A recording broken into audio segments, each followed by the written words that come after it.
कवना अरे बगिया ये गोरी। लेकिन मेरे लिए सबसे पहले जो फरमाइश आई है बड़ी प्यारे भजन की, मुझे भी बड़ा पसंद है, आप लोगों ने भी सुना है और बड़ा प्यारा आशीर्वाद दिया उस भजन को, इसलिए चाहेंगे सबसे पहले वो हो जाए क्योंकि हमारी माताएं बहनें भी बैठी हैं। और उसके बाद एक सोहर, उसके बाद फिर लोकगीत में चलेंगे है जी। कि अपना बारे में पियावा कुछ ना बतावे हमारा से जाने खातिर और क्रिया धरावे हमारा से जाने खातिर। आप सभी का प्यार है, आशीर्वाद है। अरशद भैया तो हम लोग ऐसे ही मंच संचालन में इतना ना बढ़ाइए कर देते हैं, मंचवा के पिछवा का कर रहे हैं जी, जितना पिछवा आलू छीलो कर रहा है। बुझाया है हमको, कुछ दिन से हमको पता चल रहा है। क्या चांदनी आलू में छिल रहे हैं आजकल ना? सही बात, पहले प्याज बेचत रहा है। जिस भजन की फरमाइश हुई है मैं चाहूंगी एक बार प्रेम से बोल दीजिए सच्चे दरबार की जय। हमारे चैनल से जितने भी लोग आए हैं, जितने भी हमारे ये मीडिया के लोग हैं, सभी का स्वागत है। आए हैं ना जी आप भी? ठीक ठीक है। कि चूड़ी हरियारा का ले आई है रे सवरा का, अरे पहिरी के नाचब छमा छा। आए हाय हाय, यही है प्रभास बाबू। देखिए मैं चाहूंगी एक बार जरा जोरदार ताली बजा दीजिए बाबू के लिए। लड़का पुरस्कार मिल बने। अब बताइए आप मामा जी ये 20 नंबर ही देवे बड़े का कहलो। अच्छा, मामा जी लोग जो होते हैं, मैंने सुना है कि मामा जी लोग बड़े दिल वाले होते हैं, लेकिन ऐसे मामा होते हम नहीं सुने थे भाई। मामा जब देहले तो वो मेरा कमे देहले। बताइए मामा दिल वाले में मामा लोग आगे लगे, लेकिन देवे में देखो यहाँ के हमरा के यहाँ 2 हली आइल बने। भगवान करे प्रभास बाबू ऐसा ही खुश रहे। का प्रभास बाबू? अनुपमा जी सुनिए क्या बोल रहे हैं। हाँ। मामा जी हाँ, वो बेर बहुत कम देले रहले ना माने कब मतलब 2 बेर कौन यहाँ के हमरा के यहाँ 2 हली आइल बने। कब अच्छा। एक खाली डोलिए के संग है, हाँ एक खाली तिलवा लेके खिचड़ के 2 दिन पहले। अभी हंसत बहुत बहुत आशीर्वाद, बहुत बहुत प्यार। माता रानी करे कि प्रभास बाबू ऐसे खुश रहे। जितने सुंदर है ये कि कितना सोना तनु रब ने बनाया, कितना सोना तनु रब ने बनाया, जी करे देखता रहूं। अरे आप फूफा जी हैं? तो चलिए ना भजन से पहले सोहरे गा देते हैं जी। जब सब मंच में आएंगे तो पहले सोहर होगा, उसके बाद फिर आगे देखेंगे।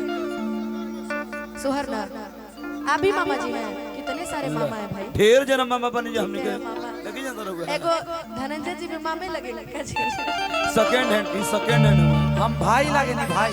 कि जुग जुग जिया सुलला नामा भवनवा के भाग जागल हो। ये अभिजीत कहाँ गया भाई? कि जुग जुग जिया सुलला नामा भवनवा के भाग जागल हो। ए ललना लाल होई है फुलवा के दीपक मनवा में आस लागल हो। ए ललना लाल होई है फुलवा के दीपक मनवा में आस लागल हो। जुग जुग जिया सुलला नामा भवनवा के भाग जागल हो। जुग जुग जिया सुलला नामा भवनवा के भाग जागल हो। ए ललना लाल होई है फुलवा के दीपक मनवा में आस लागल हो।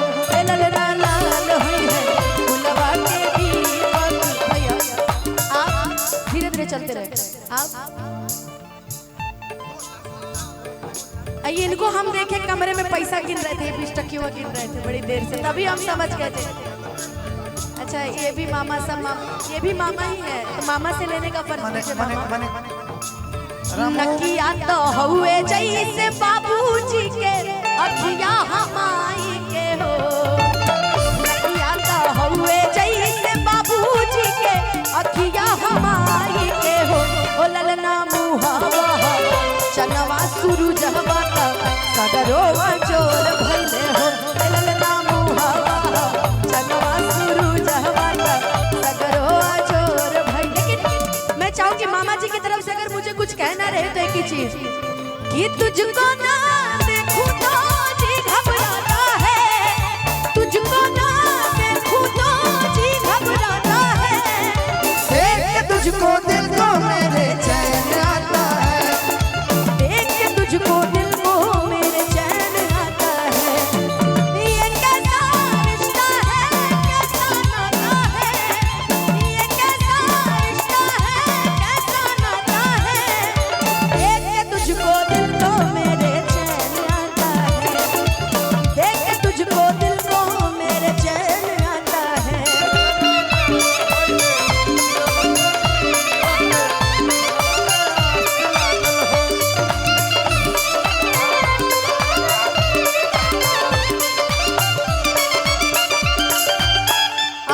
के दीनवा सुहावन रतिया लुभावन हो आज के दीनवा सुहावन रतिया लुभावन हो ललना हो ललना हो ललना तू बहरा पर बाजेला बधैया अंगनवा उठे सोहर हो ललना तू बहरा पर बाजेला बधैया अंगनवा उठे सोहर हो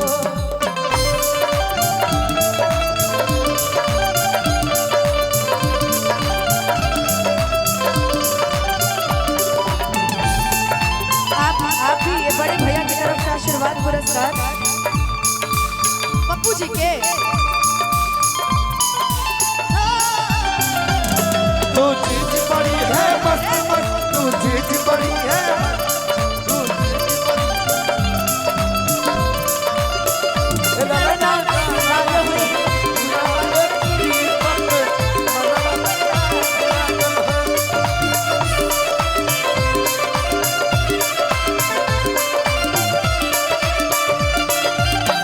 सासु सोहागिन बड़ भागिन अनधन लुटावेली हो सासु सोहागिन बड़ भागिन अनधन लुटावेली हो ललना चिहुकी के चलेला रस बरसावे हो ललना चिहुकी के चलेला रस बरसावे हो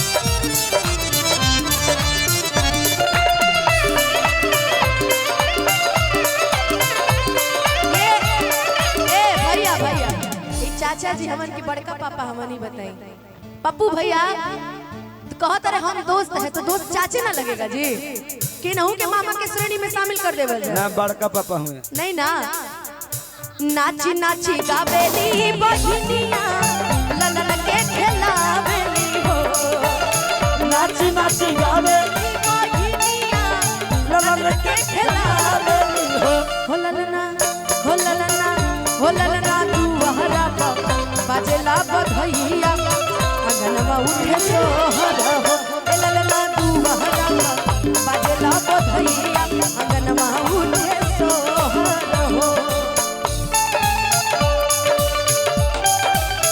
अरे भैया बजा दीजिए ना वो इश्क में तो हर चीज मिट जाती है बेकरारी मन के हमें तड़पाती है याद याद याद बस याद रह जाती है याद याद याद बस याद रह हो तेरी याद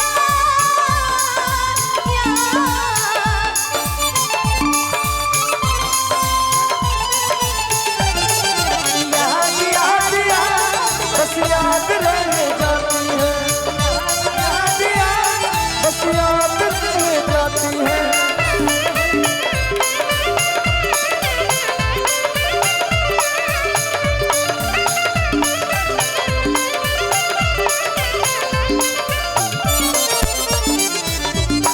आज के दीनवा सुहावन रतिया लुभावन हो आज के दीनवा सुहावन रतिया लुभावन हो ललना दुआरा पर बाजेला बधैया अंगनवा उठे सोहर ललना दुआरा पर बाजेला बधैया अंगनवा उठे सोहर हो ललना दुआरा पर